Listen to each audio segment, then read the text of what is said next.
In today's video, I'm going to teach you how to make categories on Squarespace. Creating an organized and efficient website on Squarespace includes managing your content through categories. It ensures your visitors can easily find what they're looking for, making their experience on your site much more enjoyable.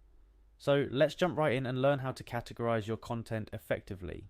First, we need to start at the very beginning. Accessing Squarespace, open your browser and head to the Squarespace website. Once there, look for the login button. Clicking on this will prompt you to log in, and if you're like me and you prefer keeping things streamlined, select Continue with Google for a quick login using your Google account. Simply click on your account to proceed. Once you're logged in, it's time to navigate to your website. On the Squarespace dashboard, you'll find various options, but for today's task, you want to locate and select your website.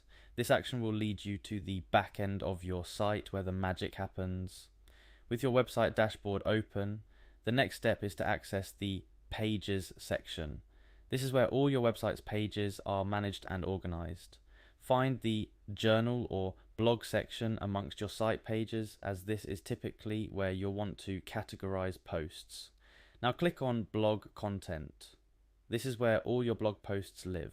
To manage these posts and organize them into categories, you'll see 3 dots somewhere near each post entry, or at the top of the blog management area. Clicking these 3 dots reveals additional options for managing your blog content. In the pop-up menu that appears, you'll want to select Settings.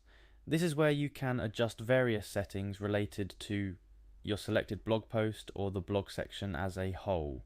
Once in Settings, look for the Options tab.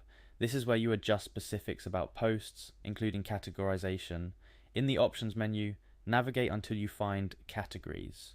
Once there, it's time to customize. To add a category, simply type the name of the new category you want to create in the provided field.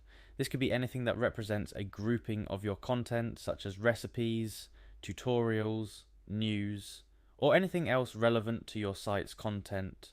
After typing in your new category, hitting enter or looking for a prompt to add the category will solidify your choice. But don't forget the most important step, saving your changes. Look for the Save button, usually located at the top or bottom right of the screen, and click it to ensure your new categorization takes effect. And there you have it, you've successfully created a new category for your blog content on Squarespace, making your site more navigable and your content more organized. Remember, the key to a great website is not just great content, but also great organization. Your visitors will thank you. Thank you for watching, and make sure to check out our other tutorials for more tips and tricks on making the most of your Squarespace site.